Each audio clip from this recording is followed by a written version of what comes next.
Oi, gente, tudo bem? A gente vai dar início à nossa apresentação de hoje. A gente tem hoje o Andrew Robert Lecheta, que vai conversar com a gente sobre masculinidades, é o tema do nosso encontro de hoje. O Andrew é produtor cênico e cultural, é graduado em produção cênica aqui na universidade, aqui nesse setor. Ele é mestre e doutor, né, em educação pela Universidade Federal do Paraná. Ele pesquisa relações entre masculinidades e teatro. Ele realizou intercâmbio no curso de licenciatura em cinema, vídeo e comunicação, multimídia, nos anos de 2013 a 2014, na Universidade Lusófona de Humanidades e Tecnologias, em Lisboa, Portugal. Foi homenageado com mérito pela UFPR em 2014, na categoria discente, por destaque, desempenho e representação como aluno da universidade no exterior. Participou da nona edição do Home Film Fest, Festa del Cinema di Roma, não sei como pronuncia, como convidado e vencedor do concurso internacional de cinema Short Food Movie, organizado pela Fondazione di Cinema. E aí vocês me pegam, né? Per Roma e Expo Milão, em 2015. Possui colaboração como roteirista, diretor, performer e figurinista em trabalho de cinema e vídeo exibidos em festivais de Portugal, Espanha, Itália, Eslovênia, entre outros. Foi aluno monitor bolsista em 2015. Que mais? Produtor, diretor e ator voluntário em grupos amadores de teatro, movimentos jovens e ONGs. Ator, performer no Carmen Group, Centro de Treinamento em Corpo, Arte, Movimento e Encenação. Desenvolve trabalhos como diretor, produtor e dramaturgo no grupo teatral Na Lona. Integra o grupo de pesquisa Labelite, Laboratório de Estudos em Educação, Linguagem e Teatralidades, que é vinculado ao CNPq, e a Diálogos da Rede Internacional de Pesquisa. Ele atua nas áreas de linguística, artes, letras, na sub-área de produção cênica. Ufa! Gente, então, bem-vindo, Andrew. Então, agora ele com a palavra. Depois a gente vai indicar para vocês uma obra, né, que ele citou e que ele indicou, que é da... Eu acho que ele vai falar sobre isso também depois. Tá? Obrigada. Obrigada, bem-vindo. Então, vamos lá. Primeiro, eu quero agradecer a presença de vocês. Como eu disse antes, podemos ter uma troca, sim, que daí eu consigo fluir melhor no tema, que é muito melhor quando é do interesse das pessoas que estão, né, presentes, do que muitas vezes um monte de coisa que eu posso falar e ser muito desconectado da realidade das pessoas que estão aqui, né, nessa conversa presencial, e depois, quando essas pessoas também poderem assistir e ter coisas ligadas ao seu cotidiano. Então, acho que esse é um dos principais objetivos.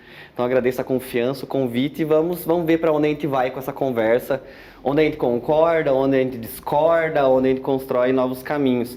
Atualmente eu tenho trabalhado na área editorial do Instituto Papo de Homem, que é um instituto voltado às questões de equidade de gênero.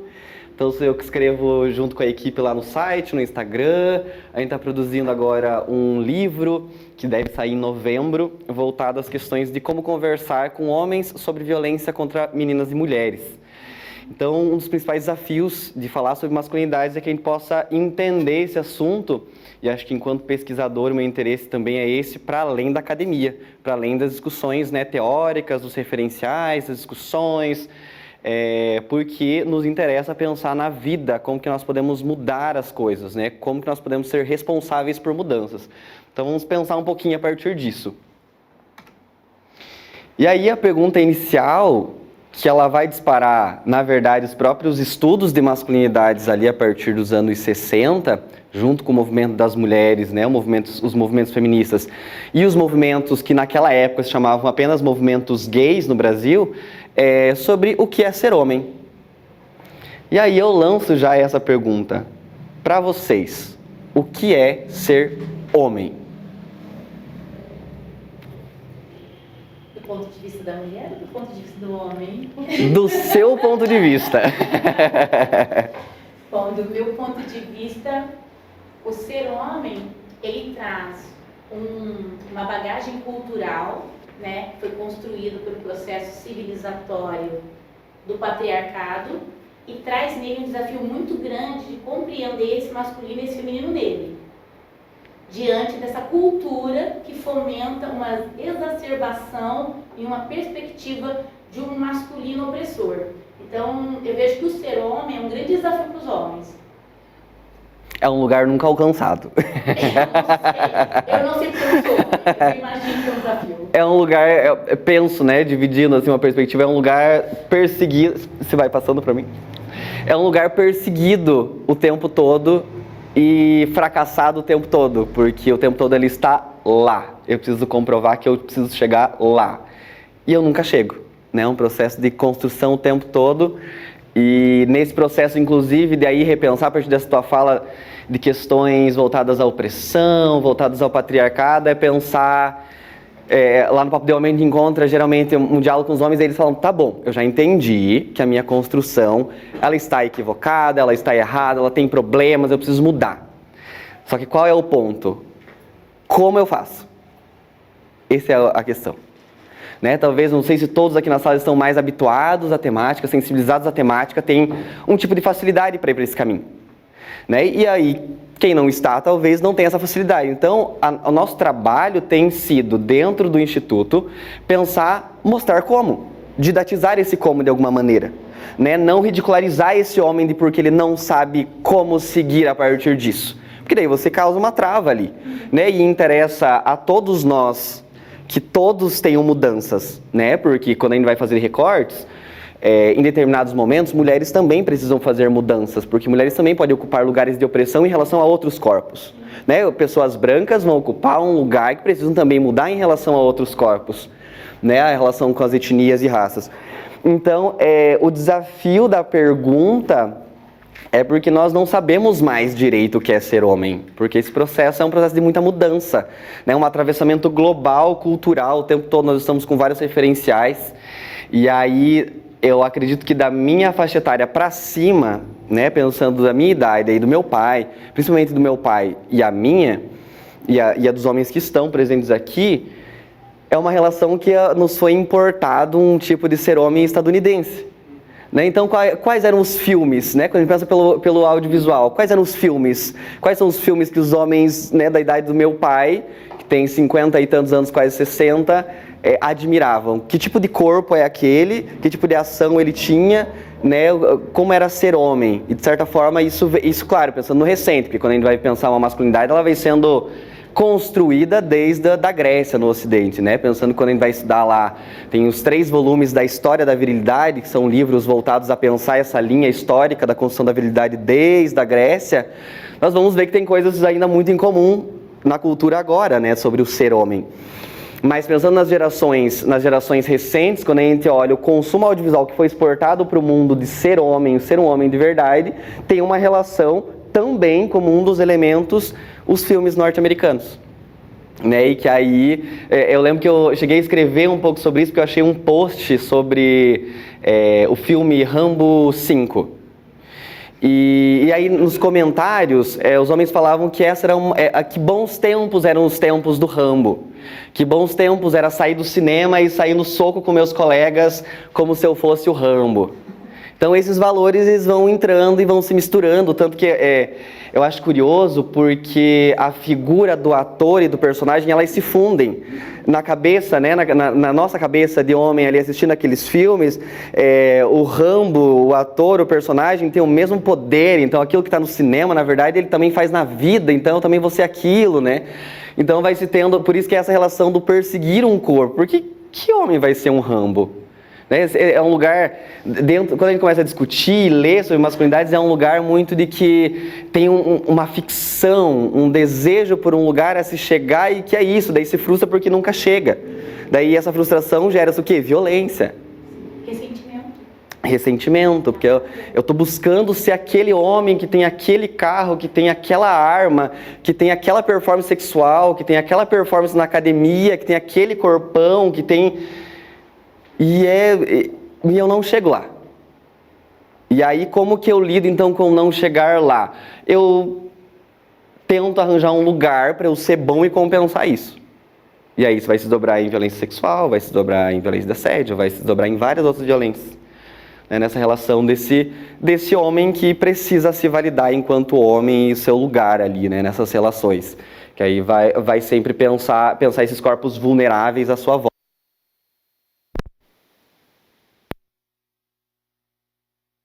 Pensar mesmo que é ser homem, o que mais?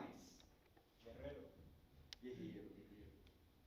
Tem também a imagem do guerreiro. Tem vários arquétipos, né, do que é o ser homem. O homem que vence sempre, é o homem que não pode perder nunca, que não morre.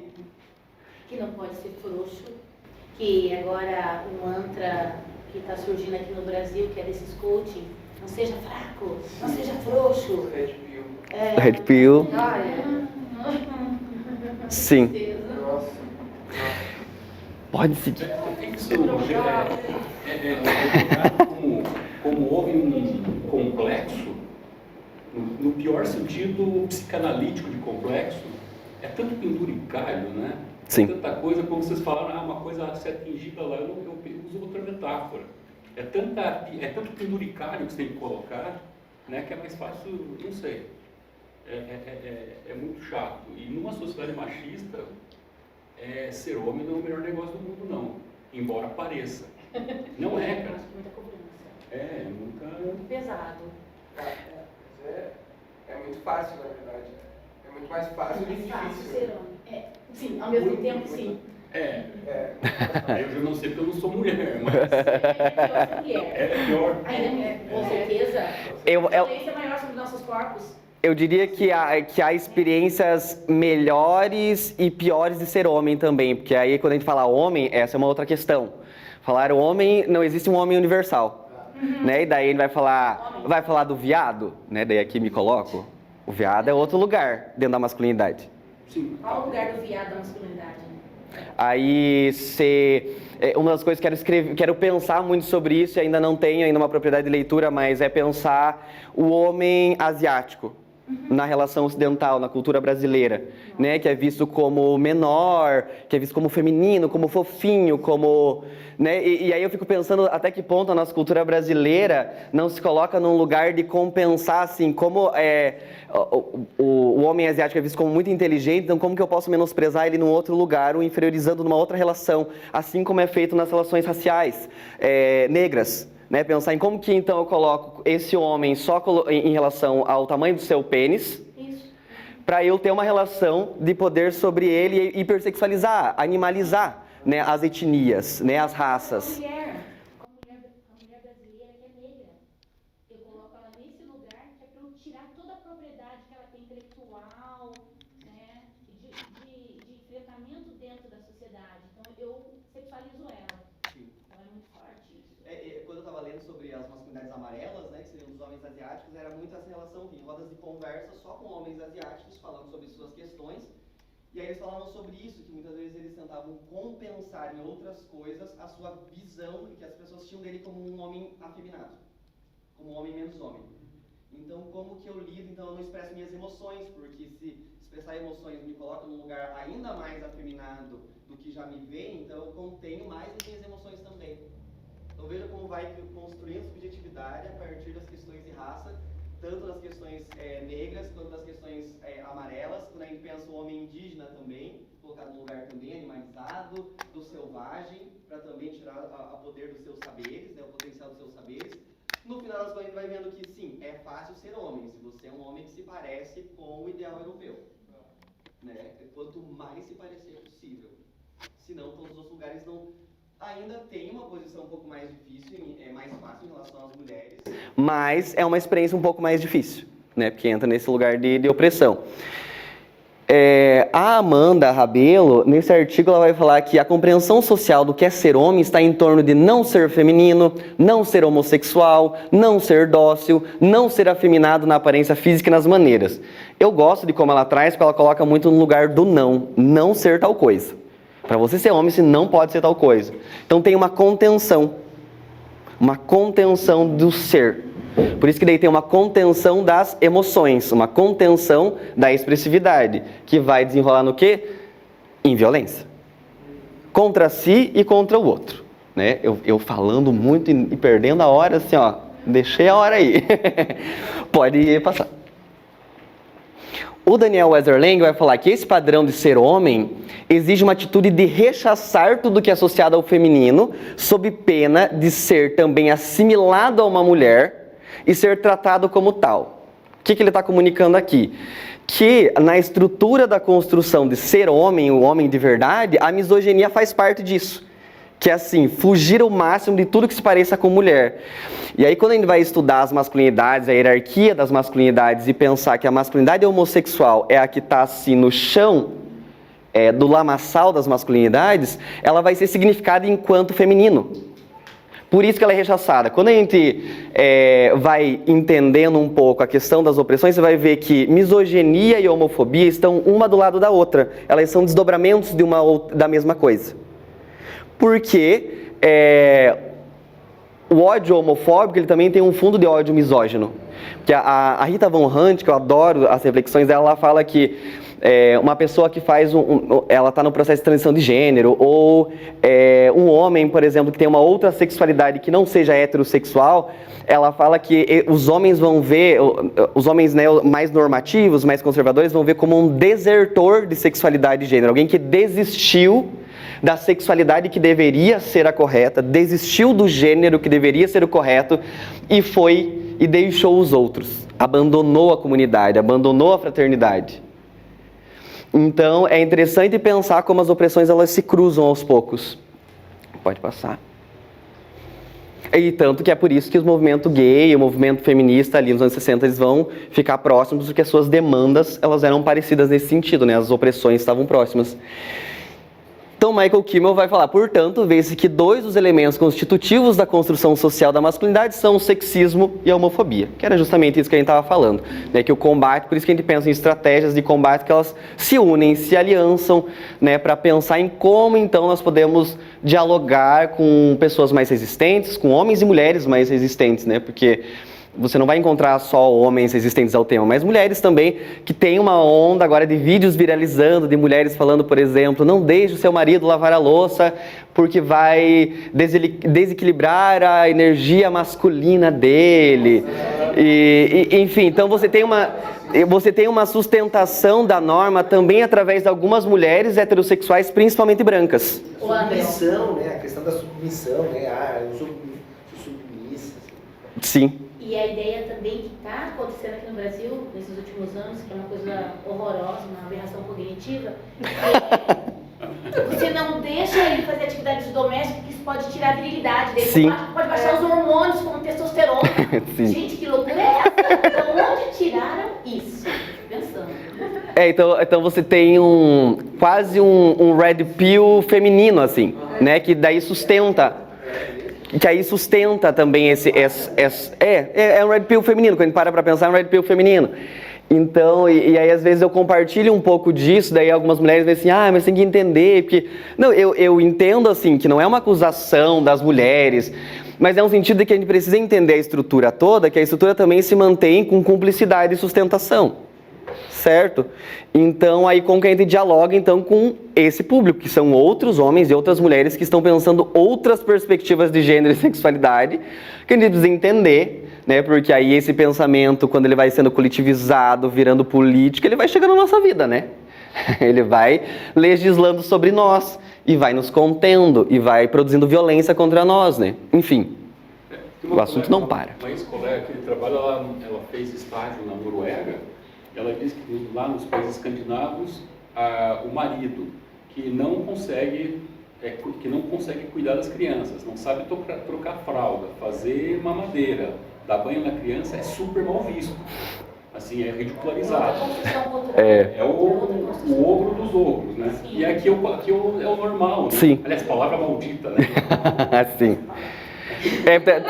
Tanto que eu tenho questionado algumas nomenclaturas voltadas à discussão de paternidade no Brasil, no sentido, paternidade positiva, paternidade presente, paternidade ativa. Porque se você tem que adjetivar a paternidade, é porque tem um problema ali. Sim. Né? Tipo, como que vai ter uma paternidade e daí tem paternidade positiva? Você tem um genitor e você tem um pai, então. Vamos diferenciar assim, mas não tem uma paternidade ausente e uma paternidade positiva. Né? Porque essa ausência, o que é de relação de paternidade que tem ali, a não ser só que ele foi genitor daquela vida, né? Então fica um pouco nisso, eu entendo o movimento desses homens, porque para dialogar com homens mais resistentes, às vezes pode ser um caminho, mas ele também mostra um problema, né? Porque eu vejo muitas, amigas minhas mulheres são mães solo, e aí elas falam assim, tipo, não existe maternidade ativa, não existe maternidade positiva, existe maternidade com todos os seus dilemas, complexidades, ausências, traumas, né, delícias, tá tudo ali. E daí a paternidade tem esse lugar que tem a paternidade positiva, enfim. Mas aí é outro assunto também. Pode passar, por favor. E aí essa frase, eu gosto dela porque ela é bem cotidiana. E aí tem muito a ver com quem estava trazendo até agora. Porque no movimento de diálogo com os homens mais resistentes, que é uma estratégia, essa frase é muito usada. E eu entendo, assim, depois que eu entrei trabalhar no Papo de Homem e tive mais contato com muitos homens fora da bolha, eu consigo entender essa frase e como ela é estratégica, mas ela tem questões guardadas, assim, questões discursivas bem importantes por trás dela. Porque quando você tem que falar para um homem que limpar a casa não te faz menos homem, isso mostra o quanto esse homem está agarrado na categoria homem e que ele só vai limpar a casa se aquilo não significar ser viado ou ser mulher. Ó, isso não te faz menos homem. Já colocou aqui, quer dizer que você pode ser menos homem. Não tão homem. Aí a gente tem que ressignificar tudo. Ó, chorar não te faz menos homem. Limpar a casa não te faz menos homem. E aí a gente pensa, né, é esse agarrar no ser homem, no ser macho, que é o nosso problema. Porque daí a questão é, e se você limpar a casa ela te fizesse menos homem, o que isso significa? Qual seria o problema? Claro que a gente sabe. É tipo um exemplo que nem aquela música bem sertaneja antiga lá de, sei lá, 2000 ou 1900 bolinhas lá, que tem aquela parte da música que diz que o homem não chora. Sim. Eu lembrei muito dessa Sim. parte agora. E aí as músicas, assim, é uma construção de imaginário de gênero muito grande, né? As músicas, se a gente for parar pra pensar em várias letras de músicas gauchescas aqui, né, do sul, né? Ajoelha e chora, quanto mais eu passo o laço, muito mais ela me adora. Tipo... É melhor ele não continuar. Não continua, Então, assim... Eu não conheci essa música. Então, assim, né, quando a música constrói a nossa subjetividade de gênero e masculinidade, sexualidade, do ser mulher, do ser homem, né, do ser viado, e aí por isso que é importante esse levante LGBT de cantar outras músicas e falando, né, de um lugar daí de potência em torno disso, porque você fica sendo influenciado por isso. Porque quando a gente vai estudar a questão de gênero e entender que o gênero se dá também por uma repetição da norma, né? Quando aquilo se repete, ele passa a ser normal, a música se repete à medida que a gente aceita aquele discurso como normal. Que aí vem várias problematizações em torno de várias palavras das músicas, né? O que eu mais falo, assim, para os estudantes, que a melhor forma de eu dominar é naturalizar. Uhum. Então, a partir do momento que eu consigo culturalmente fazer aquilo se tornar natural, eu já consegui o que eu queria, que era a dominação. Sim. Então, aqui no Brasil, eu vejo muito forte uma sujeição das mulheres por conta dessa naturalização. Uhum.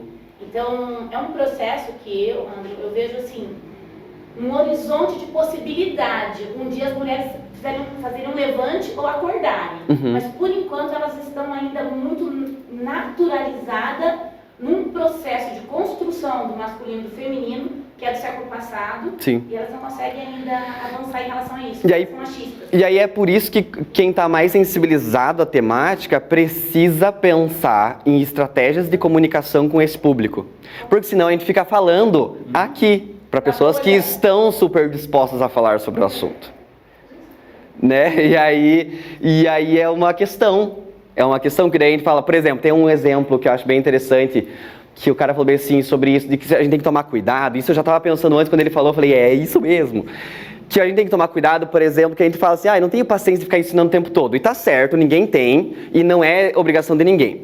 Só que se você fala para um cara veio falar para você assim, eu queria saber mais sobre masculinidades e emoção, né, e tudo mais, você fala, vai no Google e pesquisa. Aí ele joga lá no YouTube masculinidades e emoção. Os primeiros vídeos que vem é Red Pill. Porque daí vai ter toda a relação do algoritmo das suas redes de pesquisa. Então, até o que é racismo vai poder cair numa página que fala que racismo não é nada, que existe racismo reverso. Então, tem que ter cuidado em como a gente comunica com as pessoas, porque uma pesquisa que ela vai fazer de forma independente tem muitas variáveis. Né? Então eu entendo, e aí isso não é para dizer que toda pessoa, né, as pessoas dissidentes, ou as mulheres, ou as pessoas pretas, os indígenas, vão ter que ficar explicando, detalhado, porque a gente sabe que tem pessoas que podem ter uma qualificação muito bem feita, até remunerando profissionais formados na área para se instruírem. Só que aí tudo depende do contexto, né? Se uma pessoa mais simples, mais humilde quer saber, e você dá uma resposta dessa, porque você é homem, você tem tudo na vida, e começa a dar uma discursão para esse homem, você vai falar, tipo, eu sempre lembro, sei lá, da imagem do meu pai. Eu trabalhei na roça até os 14 anos com a minha família. Ele é um homem que tem o corpo ferido pelo trabalho na roça, pelo agrotóxico que ele tinha que aplicar e tudo mais. Aí se eu chego para ele lá e falo assim, você é um homem privilegiado, que privilégio o meu pai teve? De certa forma. Claro que ele teve privilégios em relações ali, sobre sair de casa, sobre essa relação com as mulheres, sobre a relação da sua honra, sobre a relação, enfim, do campo sexual. Mas, assim, tem possibilidades da relação quando a gente pensa, e a classe, né? E o recorde de classe desse homem? Né? E o acesso à instrução desse homem até a 4ª série?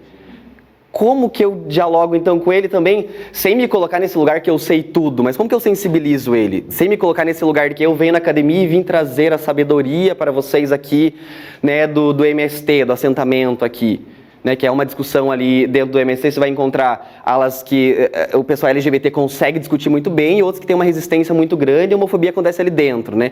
Como que você mobiliza essas discussões sem se colocar no lugar de superioridade, sem achar que ele não ter o conhecimento acadêmico, então ele é menor por isso, né? São muitas variáveis de comunicação. E eu acho, assim, a principal crítica do campo progressista brasileiro nesse momento é estratégias de comunicação.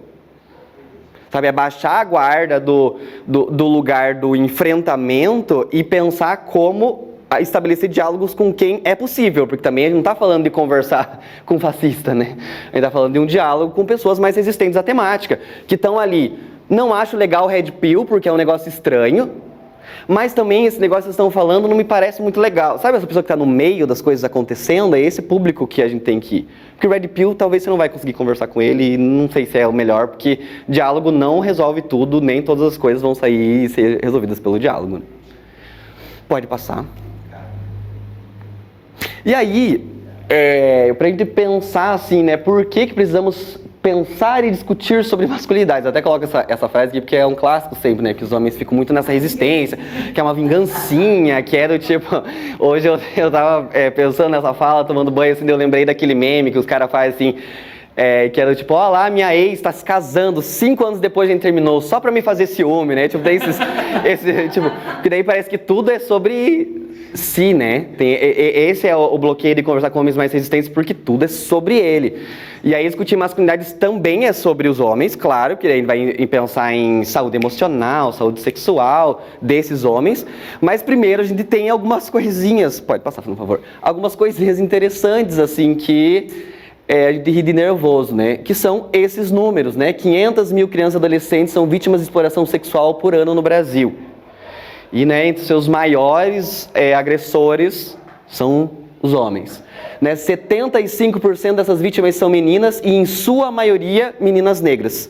Estima-se que apenas 7 a cada 100 casos são denunciados. O que quer dizer que isso aqui é muito maior. É muito pior. Porque isso aqui é o que está registrado em sistema, né? Sim. O Brasil ocupa o 2º lugar no ranking de exploração sexual de crianças e adolescentes. Elas são vítimas de estupro, espancamento e estão sujeitas a vício em álcool e drogas. 65 mil crianças e adolescentes entre 10 e 14 anos ficam em situação de casamento infantil por ano no Brasil. 10 a 14 anos. A maioria dos seus companheiros são mais velhos, acima dos seus 40, 50 anos, inclusive. Até 2019, haviam 2,9 milhões de meninas em situação de casamento infantil no país. 90% dos abusos e estupros de adolescentes e crianças acontecem em casa. E mais de 70% dos casos, o autor é o pai, é o avô, é o tio ou é um amigo próximo da família. né? Então, tudo acontece no interior desta casa. O que também se desdobra algumas outras reflexões, quando a gente vai pensar aí todo em torno de um pânico moral, em torno dos banheiros, né? Porque esse número aqui ele é muito representativo. A violência está acontecendo dentro de casa. É lá. É por isso que muitas instituições, igrejas vão ficar nesse lugar de não falar da família, de manter esse porque se mexer, fede bastante esse número. Pode passar. E aí tem esse número aqui que eu acho ele simbólico e otimista, que é do Índice Global de Desigualdade de Gênero. Então eles reúnem dados sobre educação, política, saúde, de cerca de 146 países. Então eles fazem essas medidas, aí eles vão apresentando assim projeções a cada continente e vão fazendo uma média, né, em torno disso. E aí eles alegam, eu acho otimista, assim, em níveis alarmantes, que 132 anos é o tempo estimado para que a igualdade de gênero possa ser realidade. Quais foram as falhas que eu achei dentro do relatório, assim, quando eu estava trabalhando com ele?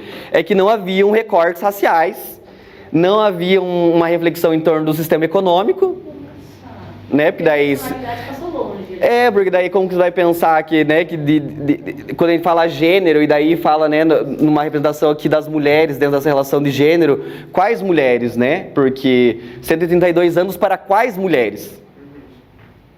Então é um número muito, daí, se não pensa numa crítica ao sistema também, né, pensando que o sistema também se vale da desigualdade para se manter, 132 anos, sob qual estratégia? Mantendo o que a gente está fazendo?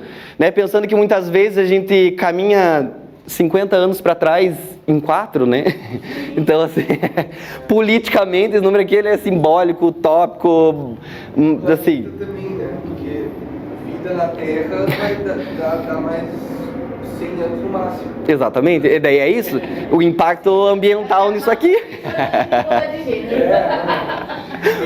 Sem Marte, eles só não falam. A gente vai sendo transportado, né? Faz sentido. Acho que talvez eu não li as letrinhas miúdas no rodapé do relatório. Pode passar.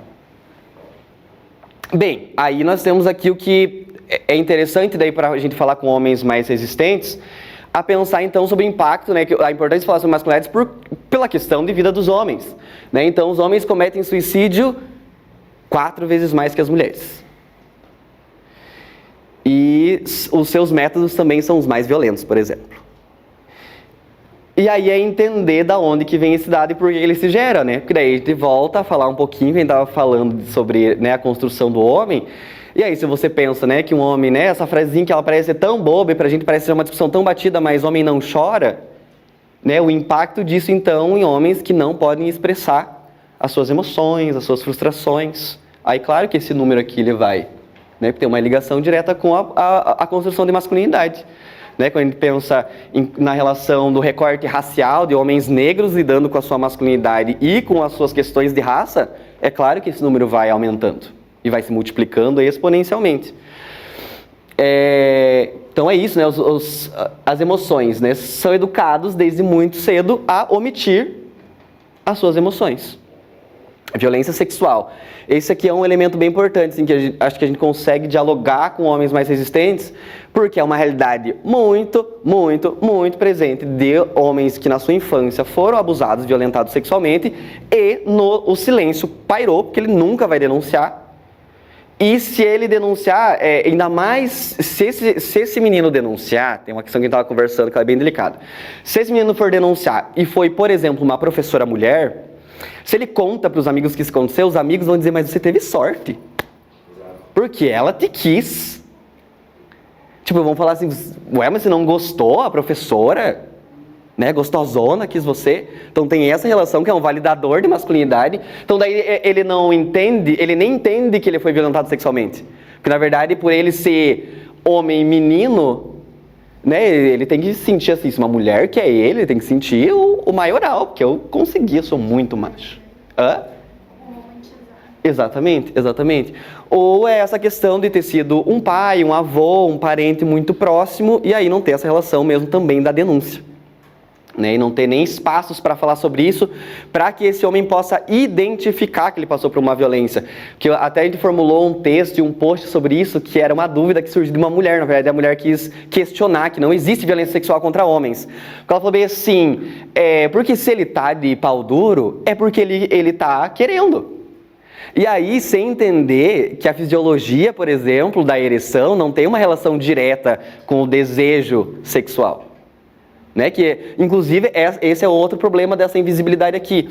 Os meninos, quando eles têm ereção durante uma violência sexual, eles acham que aquilo não foi uma violência sexual. Porque ele pensou, eu tive uma ereção, então eu estou sentindo prazer, então isso aqui não foi uma violência. Ele não chega nem a processar isso, porque se ele ficou com ereção, ele estava gostando daquilo. Mesmo que tenha sido contra a vontade dele, mesmo que tenha sido numa situação que ele não queria, mesmo que ele tenha sido menor. Então, muito complexo aqui, muito vivo na realidade de muitos homens, que daí se desdobrem vários problemas em relação à questão de sexualidade, né, enfim. E aí, por exemplo, muitos homens gays não vão querer contar que foram violentados por medo que associem a sua sexualidade, né, porque aí ouve-se muito, né, os pastores falando que ele só é gay porque ele foi violentado na infância, então esse discurso vai ficando, então aí não se fala porque tem medo que alguém vai dizer, não, mas você é gay porque você foi violentado na infância. Então, esse pânico moral constrói mais esse silenciamento dos homens aqui. E aí tem a relação de limites e riscos, né, que homens se colocam mais em situação de perigo para se validar enquanto homens. E aí, pode passar, eu não sei se o próximo é sobre isso. Tá, observe esse vídeo.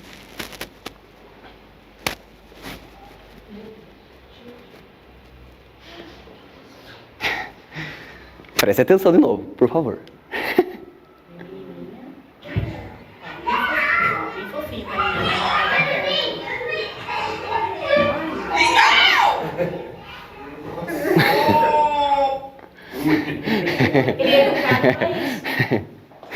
Veja bem, isso aqui tem todo... Aí vocês me falem do tempo, que acho que em algum momento eu paro de falar. Porque acho que vai dar 7 horas em algum momento ainda, não sei como são os compromissos de vocês. Olha, é 53. Vou levando para um lugar aqui pra gente ver se a gente precisa encerrar às 7, como que vai ser. Tudo bem. Obrigado. Mas enfim, a gente pode também ir encerrando por esse, para eu deixar esse exemplo recente. Mas é que estou nessa reflexão sobre isso aqui, esse vídeo já tinha guardado faz um tempo. E aí com essa relação do submarino que afundou e tal... E aí eu fui estudando um pouco sobre essa história do submarino, né? E daí fui entendendo, não sei se é tão coincidência 5 homens que foram, não sei se é tão coincidência os caras terem recusado lá o parecer técnico que falava que tinha problema no casco, que tinha problema com profundidade, que enfim, era melhor ter uma certificação de uma agência externa e não só do órgão responsável por ele. E aí comecei a pensar em como os meninos desde a infância são estimulados a situações de risco e adrenalina, e as mulheres não. E aí quando a gente vai para as brincadeiras também, nessa relação com o cuidado da boneca ali. E aí quando eu vi esse vídeo, dá pra ver que a experiência corporal do menino e da menina são extremamente diferentes nesse vídeo. Há um cuidado com a menina, assim, do tipo, e joga assim de fofinho. Aí o menino pega, faz ele viver a maior adrenalina e joga. Né? E como que isso não vai construindo um imaginário de que então eu posso correr muitos riscos?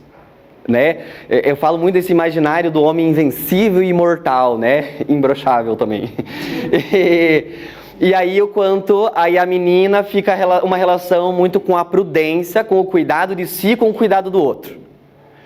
Né? E esse vídeo para mim foi muito, muito interessante, por isso hoje eu estava conversando com uma professora de educação física sobre o parkour também, né? Ela falando que a maioria praticados são por homens, e aí tem toda uma relação, né, de um parkour que seria o parkour mesmo mais radical, e daí seria um parkour mais dos homens, e um parkour menos radical que seria das mulheres, enfim, tem todo um confronto. Aí comecei a pensar, assim, minha cabeça foi fazendo assim sobre essa questão do risco.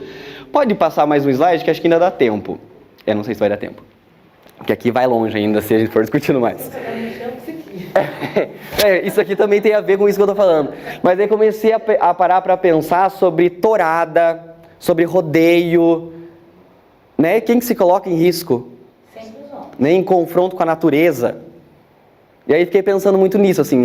O submarino abriu minha cabeça nessa relação de 5 homens que acham que vai dar certo, confia. Né? E não deu muito certo. E aí foi interessante que o menino veio, eu fiz um post sobre isso, o menino veio falar bem assim, não, mas quer dizer então, se tivesse uma mulher nesse submarino, ela ia estar sendo igual a um homem? E daí ele falou bem assim, e teve mulheres que já foram, né, em outros submarinos e já foram para outros submarinos, elas são homens? Aí eu falei para ele, tem uma diferença bem grande, elas foram e voltaram. Quer dizer, os pareceres técnicos talvez não foram deixados de lado. Né? E aí é pensar também, tá, se havia uma mulher dentro do submarino, qual era a posição de decisão dessa mulher, de informação dessa mulher sobre? Né? E aí, mas por algum motivo que não sabemos quais, foram 5 homens que tiveram essa grande ideia de recusar pareceres técnicos de segurança. E aí tem, enfim, isso aqui a gente volta um pouco do que a gente estava falando sobre os dados, porque essa frase me marcou muito quando uma amiga falou, eu quero ter filho menino, porque é só jogar no chão que se cria. Né? E qual que é o impacto disso na infância e na construção de masculinidade desse homem, na relação do cuidado de si e do cuidado com o outro? Se ele é capaz, então, de sobreviver sozinho desde muito cedo, né? De se virar sozinho desde muito cedo e de não ser imbatível a excesso de álcool, a corrida de carro, a entrar no submarino, enfim, muitas questões. Queria trazer uma outra coisa também que acho que é muito válido, que eu passo muito, que eu não como carne faz 6 anos, né? E essa relação da carne com a masculinidade, né? Tem um livro muito massa que é a Política Sexual da Carne. Sim. Que traz isso, assim, na viagem. Nossa, 2 slides. Que eu já fiquei em casas na Argentina, por exemplo, que me tratavam super bem, assim, e aí até eu falar que, vamos fazer um churrasco então, e aí eu, não, eu não como carne, mas eu faço a minha. Mudou totalmente o jeito de me tratar, assim. Uhum. Totalmente, como essa relação é muito forte mesmo, muito doido. Eu lembro que eu tava pensando sobre isso a partir da novela lá do Pantanal, e aí pensava sobre isso, sobre como é aquele garoto chegar naquele lugar, né, com uma relação com o animal e falar que não come carne, o estranhamento daqueles homens e automaticamente um questionamento da sexualidade dele. Não pode ser um homem de verdade que não come carne, né? Frescura. Tem uma relação assim com isso. Bem, eu não sei se a gente vai vamos encerrar? Pode? Eu não sei, que horas vocês têm compromisso? Tranquilo. Pode seguir? Então eu vou seguir. Aí uma hora intervém, se caso passar muito que a gente está discutindo aqui, está sendo bom. É que daí, junto a isso tudo de risco que a gente está falando, né? Essas páginas de... Daí eu ontem estava escrevendo sobre isso por causa do submarino. Mas aí tem essas páginas sobre por que os homens vivem menos, né? Muitos memes. E são muitos memes. Um mais engraçado que o outro. Exato. E aí é bem interessante pensar, deixa eu ver se é o próximo. Que claro, quando a gente vai conversar sobre isso aqui, ver essas imagens, né? Será que estão chegando? Vai ter prova aqui, eu acho. Eu fiquei pensando se tem a ver com a polícia também. Mas chega a esse ponto. Falta de refletir mesmo. Que é uma coisa meio quase como um mimetismo, uma coisa assim. Vou fazer. Não se vê como vulnerável também, sabe? Não se vê como vulnerável, não se vê como alguém que morre, parece, sabe? Dessa forma que eu falo burrice, nesse sentido. Não menosprezando o burro, né? Mas assim, pensando que não quer desenvolver mesmo. Precisamos encerrar? 7h30 tem prova. Eu reservei aqui. Bem, é 7 horas agora, então temos ainda... Casa, fazer tudo. E aí, essa questão de performar isso, né? De tipo, sempre pegar, onde eu boto essa roupa? Onde eu boto essa louça? Sim. Aí, tipo, saber, né? Performar. Eu vi um texto sobre isso, performance de ineficiência, alguma coisa assim, tipo... Performar. Que aí eu sobrecarrego tanto essa mulher do meu lado que ela prefere fazer. Entende? De tanto ela fala, como que troca essa criança? Como que dá banho nessa criança? E em vez dela explicar onde que tá tal coisa, ela vai e faz. Então aí vira esse homem fazendo isso dentro de casa o tempo todo para daí... Mas eu acho que essa questão que ele falou de performar assim, eu acho que daí é tanto, culturalmente falando, é tanto da questão do homem, que é educado, mas também da mulher. Porque a mulher também, muitas vezes, para ela ser aceita na sociedade, ou para ser aceita num relacionamento, ela faz uma performance de menos inteligente. Sim. Então acho que daí são os dois, sabe? Porque eu vejo as minhas amigas... Fecha o... Infelizmente. É porque eu vejo as minhas amigas que trabalham no setor empresarial, elas falam meio assim, tipo, o preço que você paga em ser uma mulher líder dentro de uma empresa é muito alto, porque você é questionado o tempo todo. E aí é quase preferível não se promover, é preferível que você não vá para um próximo cargo, porque você vai passar lá, o salário não vai valer, né? É quase esse lugar, assim, de tão desestimulante que é. Aí eu estava fazendo uma pesquisa sobre a relação com avós, e aí tem uma relação de mulheres que procuraram fonoaudiólogo para engrossar a voz para poderem ser ouvidas na empresa, porque as suas vozes eram vistas como infantis. Então é um relato de mulheres falando que elas faziam todo o projeto e no final quem apresentava era um homem, porque eles diziam, mas é que ninguém vai prestar atenção na tua voz. Mas aí é muito complexo, porque, por exemplo, no meu caso, que eu tenho esse tipo de tom de voz, o tempo todo eu recebo informação que eu sou agressiva. Uhum. Então, Sim. parece que é complicado, Sim. né? Mas a mulher ela é infantil, então tem que ter uma performance de voz forte. Mas se ela tem a voz forte, ela é considerada agressiva. Exato. Dependendo do ambiente cultural que ela está. Exato. Então, assim, nossa, é complexo. Sim. Não ser mulher por ser Exato. Bem, e aí eu acho que essa pergunta ela é importante pra gente, porque ela é atravessada aí por um monte de questões. Não, mas é a testosterona, né? Mas é pensar que será que os homens são naturalmente mais corajosos, né? Esse ou aqui surgiu do ali. Desde pequenos, ou são estimulados desde pequenos? Não, tá certo? Será que os homens são naturalmente mais corajosos ou desde pequenos são mais estimulados ao risco? Né? Porque daí quando a gente pensa... eu ia até ter passado um clipe antes da gente começar a fala, mas eu acabei não passando, já fui para a fala. Quando a gente pensa na relação do próprio boneca e carrinho, ali já tem um lugar de aventura posto e de prudência posta. Né? Cuidar dessa boneca e dessa criança enquanto os meninos se aventuram pelas ruas da cidade. Isso tem até desdobramentos, alguns assim, vão ter algumas discussões em torno do próprio banheiro, de como tem esse banheiro que tem um mictório, onde o pênis pode ser exibido publicamente, e como a cabine é para as mulheres para a vida privada, porque é esse órgão interno que não pode ser visto. Então, pensando um pouco de arquitetura e gênero, pode ser uma pira, mas pode ter relação, né? Mas é sempre pensando como gênero constrói espaços, isso é fato, né? Quando a gente pensa que no Senado do Brasil foi ter banheiro para mulheres apenas em 2016... Nossa, sério? A gente está falando que gênero está construindo espaços, né? Uma relação posta de gênero e arquitetura. As mulheres tinham que descer, ir para um anexo para fazer xixi, porque só tinha banheiro para homens no espaço. Então, pode ser uma pira isso do mictório, do banheiro fechado, mas esse outro não é uma pira, porque é realmente isso. Aquele espaço não estava pensado para aquele corpo e começa a produzir fissuras para que esse corpo esteja ali, né? Bem, vou tentar não entrar tanto nas temáticas, mas é interessante de pensar como as modificações mercadológicas elas vão impactando no que é ser um homem de verdade. Porque daí a gente teve esse surto, que eu chamo de metrosexualidade dos anos 2000, que aí foi assim, né? A higiene básica foi visto como... A gente teve que falar assim, tipo, olha, você tomar um banho legal também é coisa de homem. Não, brincadeira, só exagero.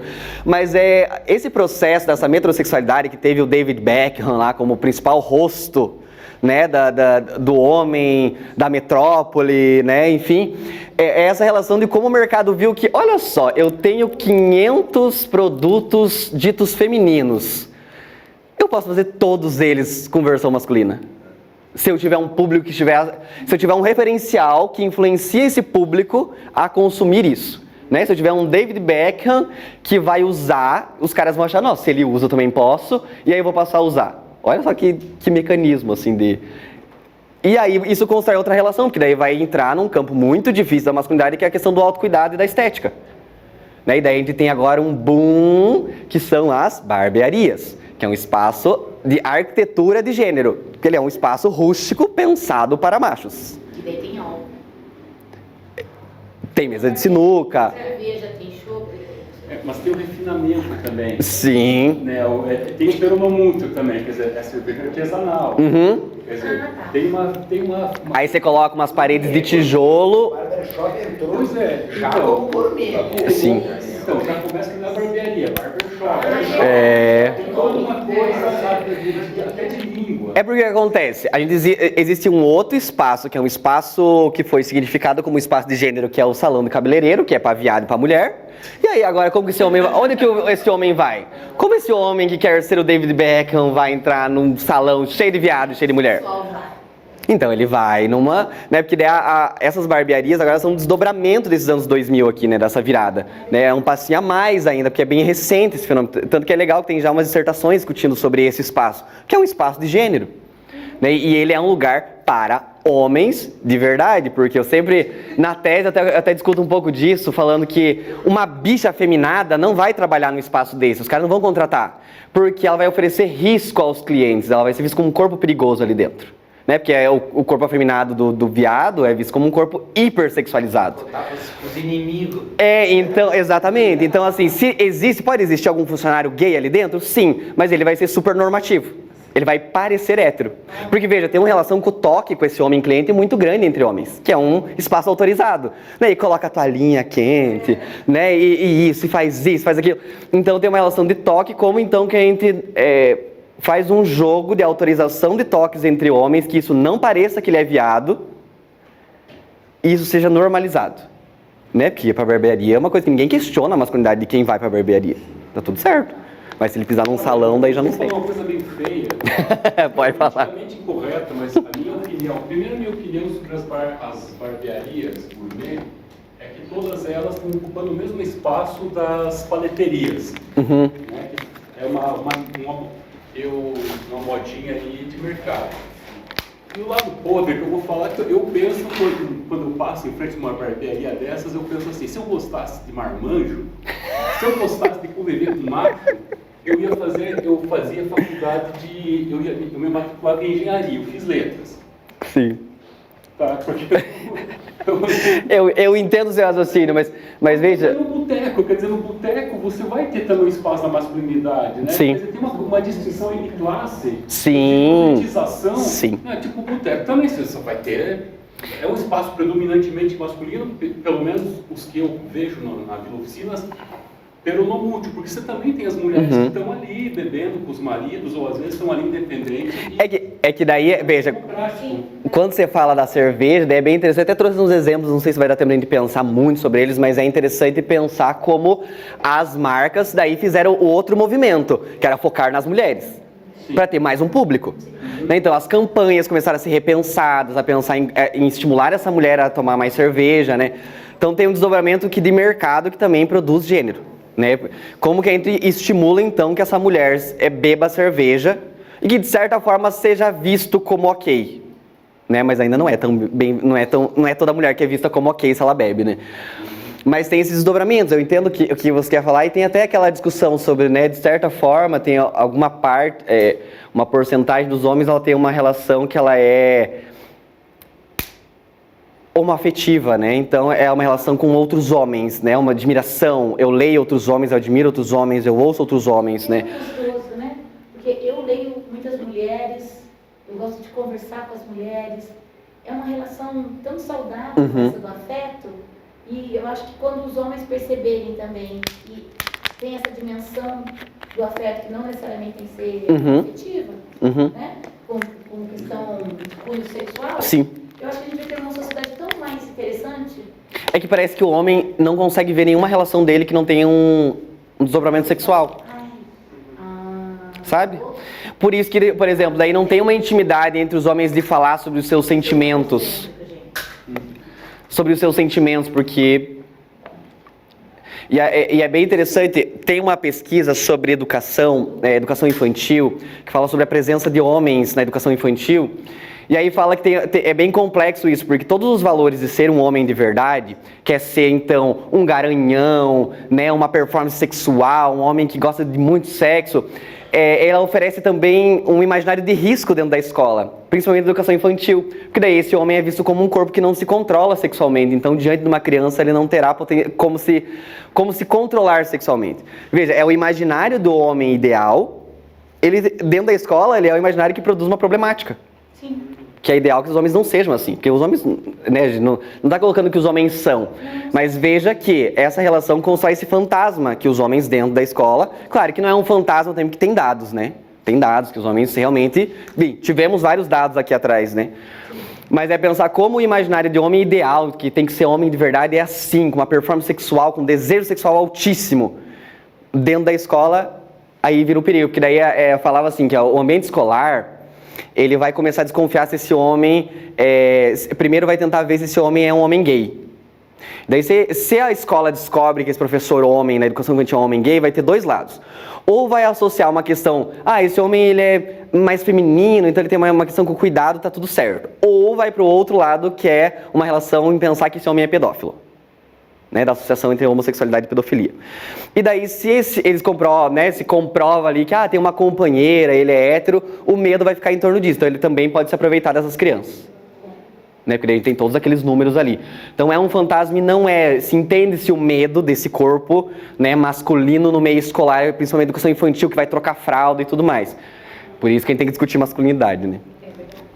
Bem, essas questões aqui em torno do homem mais bonito, né? Eu acho sempre curioso, assim, todo ano sai uma lista, né, do homem mais bonito.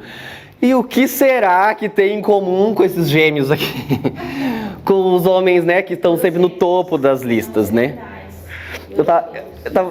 Isso aí. Ó, são de 2 anos seguidos. Acho que esse, eu não lembro se esse aqui é 2021, esse é 2020, alguma coisa assim. É o do Crepúsculo e é o Superman. É o Henry Cavill, que é o do Superman.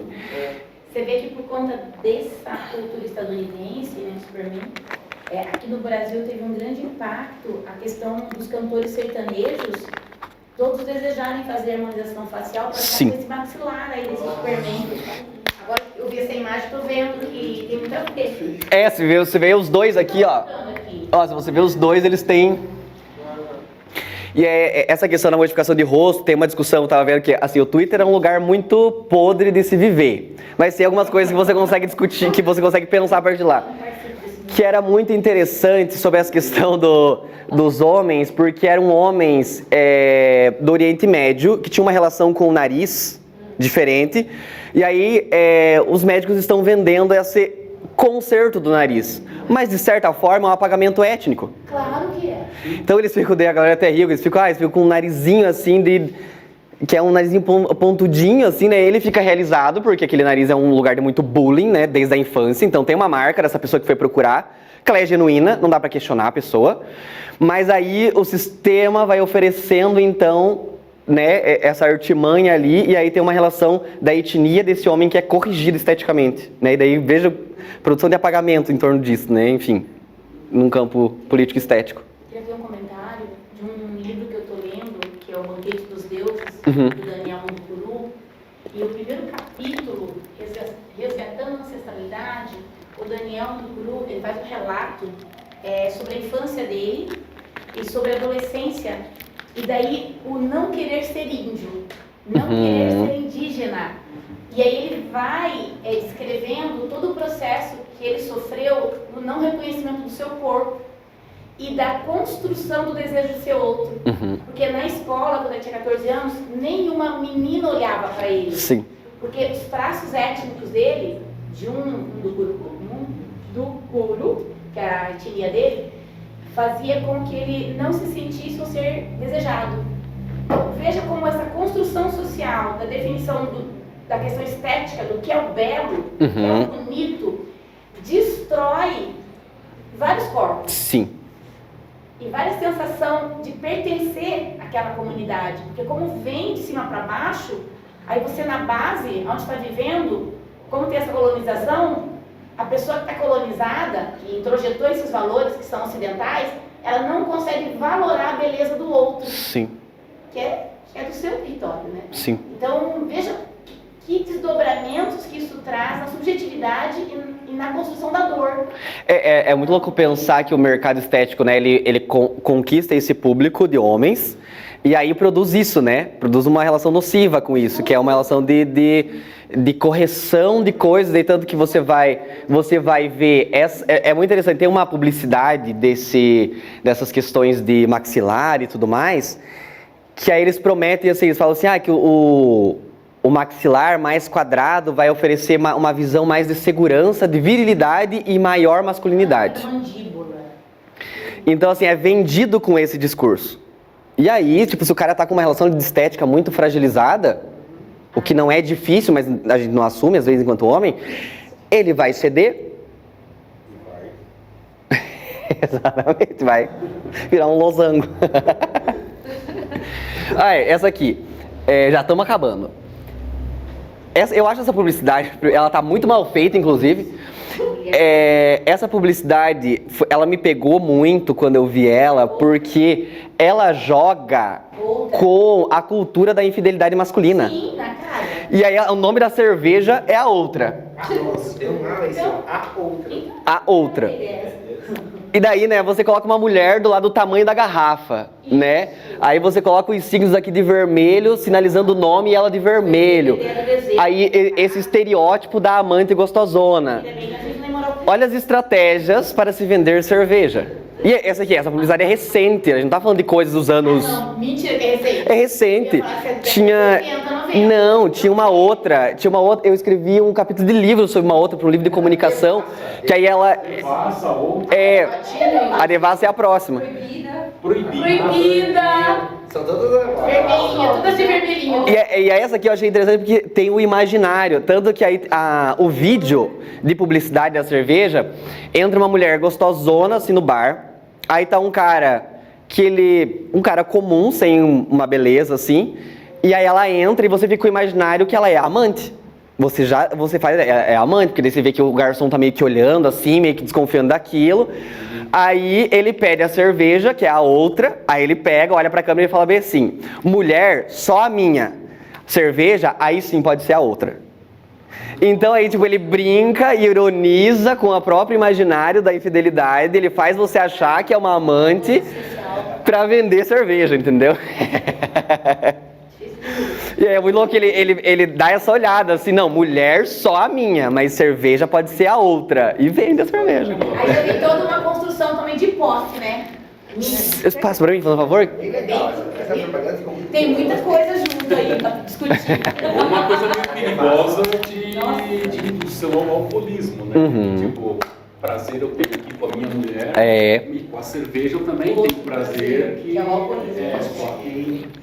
Introjeta outro. E aí, enfim, indo também para o fim, mas ainda trazendo esse exemplo, esse é de 2011, 2012, que é a Devassa, e aí, olha como aqui a gente tem um encontro da misoginia e racismo, né, na mesma publicidade, né, é pelo corpo que se reconhece a verdadeira negra. Meu Deus, mas com certeza foi tirada essa ideia. Então.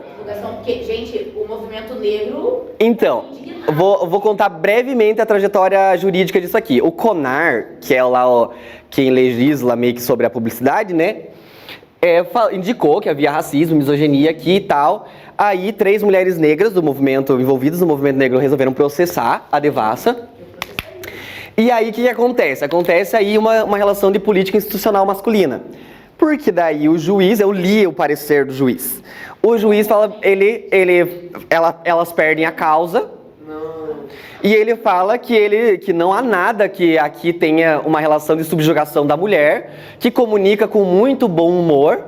Em algumas aulas, às vezes eu levo até o trecho que ninguém acredita. Com muito bom humor e leveza, as mulheres. Nossa. Que não há nada de pejorativo. E aí ele faz um parágrafo falando sobre a problemática do politicamente correto no Brasil. Então é um parecer extremamente complexo, aí elas perdem a causa e elas têm que pagar os advogados ainda dos outros.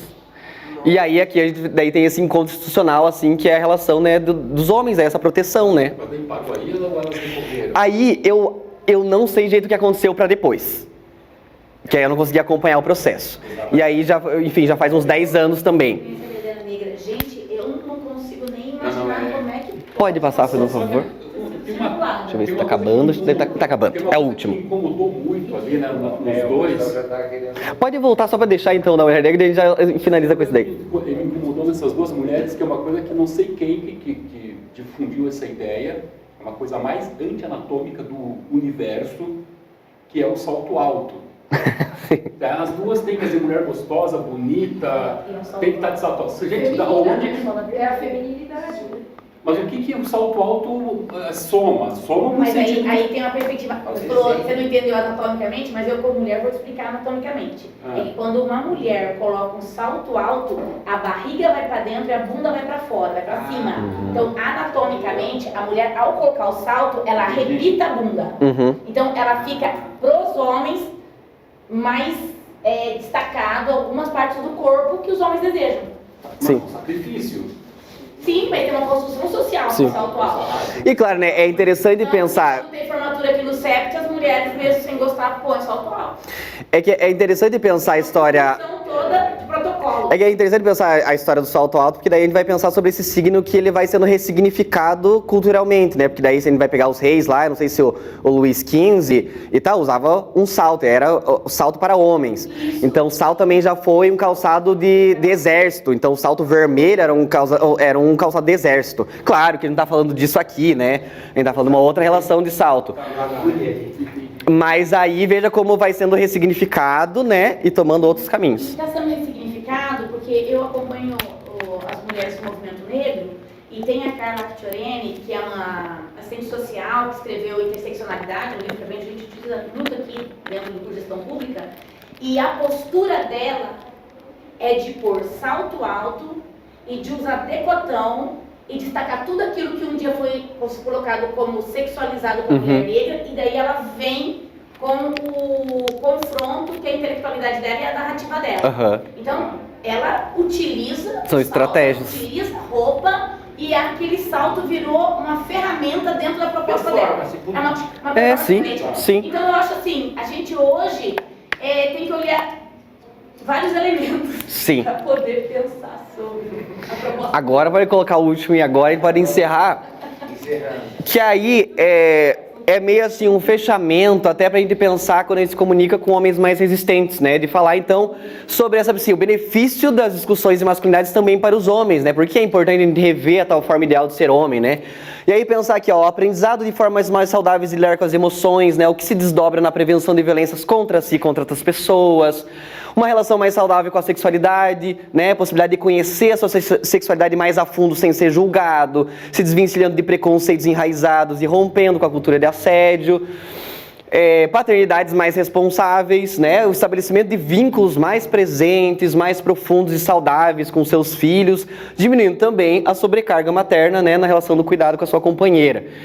Então, assim, esse é meio que um fechamento que a gente pensa em discutir com homens um pouco mais, né, um pouquinho mais resistentes ao tema, de pensar assim, olha, tipo, tem muitas vantagens para você também essa discussão.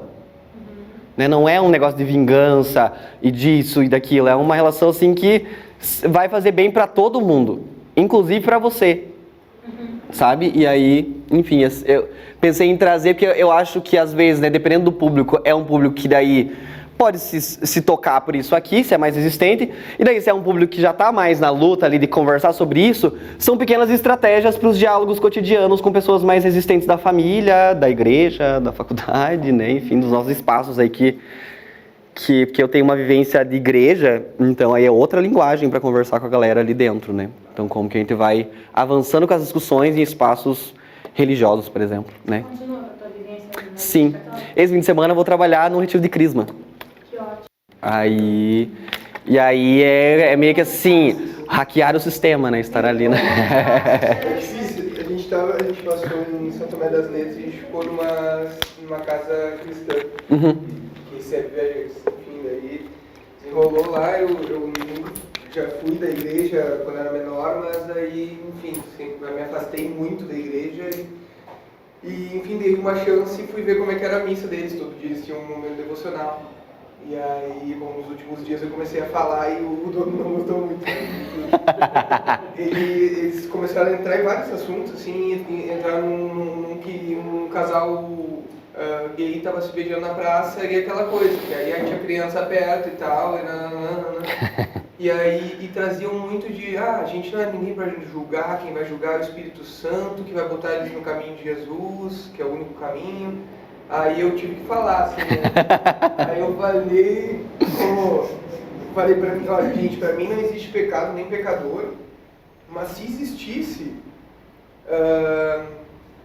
todos comiam carne, no caso, né? Aí eu falei, se existisse, gente, comer carne seria muito mais pecado matar um outro ser do que a sexualidade da pessoa que só diz sobre ela e aí ela decide não estar ferindo ninguém. Aí ficou todo mundo meio... e ele ficou bem de cara, assim, o cara, assim, ele ficou bem de cara comigo.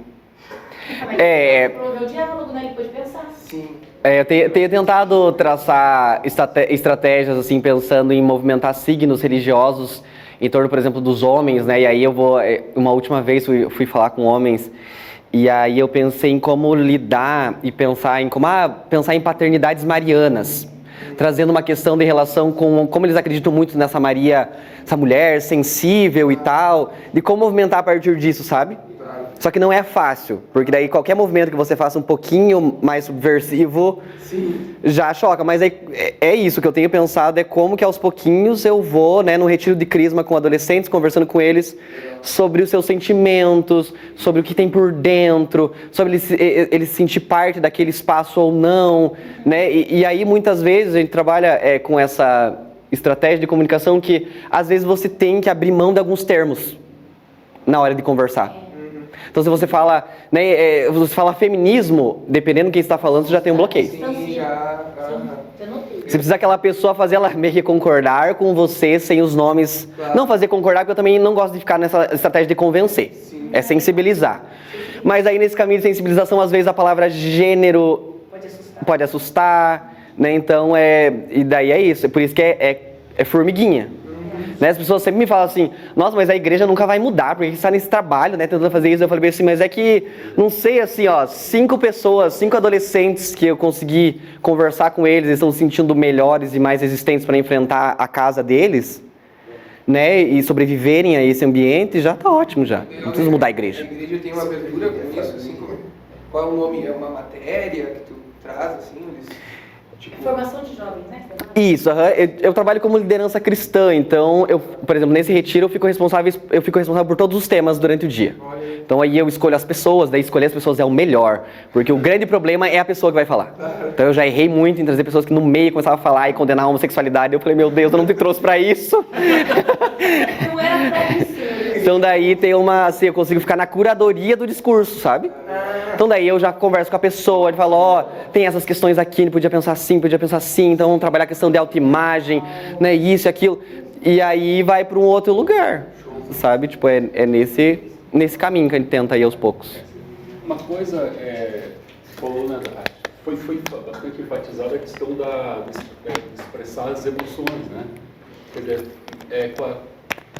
quando você fala em espiritualidade, quer dizer, a experiência profunda da oração é exatamente você expressar com um total de sinceridade, mesmo que seja, né, que você não verbalize, mas é uma situação de você assumir suas emoções. Sim. Né, mesmo que seja para a divindade.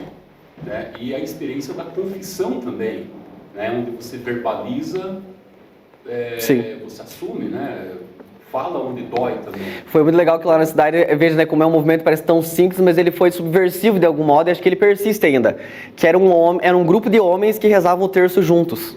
E eu achava isso interessante, porque é uma pequena subversão, porque o terço é visto como uma oração muito feminina, da mulher. As mulheres se reúnem para rezar. E aí esses homens se reuniam para rezar, enfim, de certa forma era uma socialização por um outro viés. Né? Esses homens estavam ali...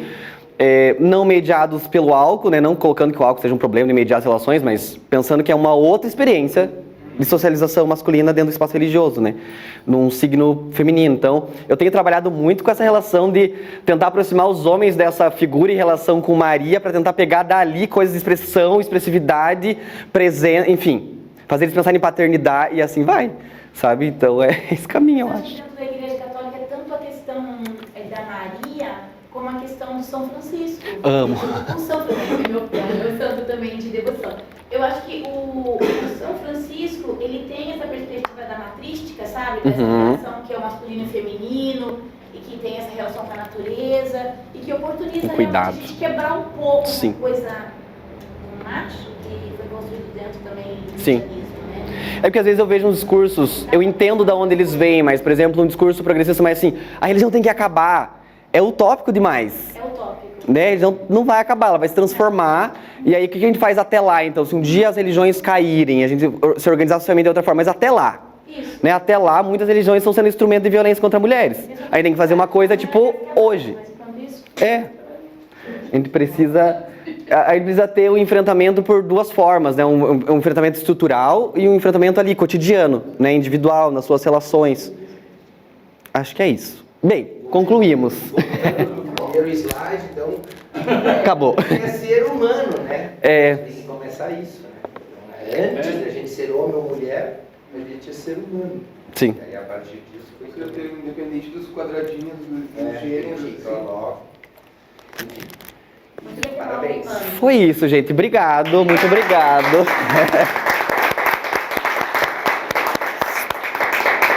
Espero que tenha sido proveitoso. Espero que seja proveitoso para vocês como foi para mim. E é isso. Bem, quem quiser seguir, tiver rede social, pode seguir. Lá eu mantenho discussões. E lá também tem o perfil do Papo de Homem, onde a gente faz aí uma discussão mais voltada, enfim, com outros recortes, outra linguagem, né, para homens mais resistentes mesmo. Papo de homem. Eu já estou acompanhando. Ah, que legal, que legal. Já. Que massa, bom saber. Bom saber. A gente está preparando um documentário que vai sair a partir do ano que vem sobre meninos, a relação de masculinidade e meninos. E aí vai ser uma pesquisa com outros países, na América Latina, Austrália, Estados Unidos. E aí vai ser bem... Viu aquele The Masculine Man? Aham. Nesse pique assim também. Sim. E aí do que já tem documentário produzido, é até o que eu recomendei lá, que é O Silêncio dos Homens. Que aí é uma perspectiva brasileira daí de masculinidades e tal. Nossa, sim, muito super importante. Sim. Né? Eu até convidei o Dani, porque ele tem um filho, né, de 17 anos. E eu acho muito legal a gente trabalhar na perspectiva de uma educação, né, menos, assim, como eu posso definir? Heteronormativa? É. Até porque o Daniel, ele tem essa perspectiva de ter uma ação muito forte no ambiente doméstico Uhum. e da paternidade responsável. E eu noto, assim, até pelas mulheres que conversam comigo, o quanto estranho, né? De preconceito que tem. Sim. Quando você é um companheiro que assume o ambiente doméstico. Sim. É muito interessante. As pessoas dizem assim, você tá no céu, você ganhou na loto, né? Tipo... Eu ouvi isso. Mas... É o contrário, porque é uma desconfiança. Ah, Não também tem porque isso. o machismo é tão forte nas mulheres que as mulheres parece que elas precisam acreditar esse ideal construído socialmente. Entendi. Faz sentido, faz sentido. Então é muito Só que eu estranho. estou roubando o lugar delas. Né, Eu não sei, pode ser. uma vez uma pessoa me falou que o que É acontecia... muito sofrênico o momento que a gente vive. O que acontecia era que havia uma diferença quando ele saía com as crianças e a companheira saía sozinha com as crianças. Ela saía, ninguém ajudava. Ninguém, assim, ela podia estar passando a maior coisa que tivesse assim com as crianças, ninguém ajudava. Aí o companheiro saía só com as crianças, chovia, a gente precisa de ajuda, você quer que eu leve alguma coisa, quer que eu faça alguma coisa? É uma situação assim de esse homem incapaz. É igual quando acontece aquelas tragédias, que é uma criança esquecida no carro, né? E daí as pessoas falam assim, nossa, mas essa mãe deixou só com o pai, né? Eu vejo muito esses comentários embaixo. Daí eu fico... Teve o caso da menininha de 2 anos que morreu, porque o pai esqueceu no banco de trás, e a pergunta que correu foi essa, mas como é que a mãe deixou sair sozinha com o pai? Tipo, porque ele é o pai?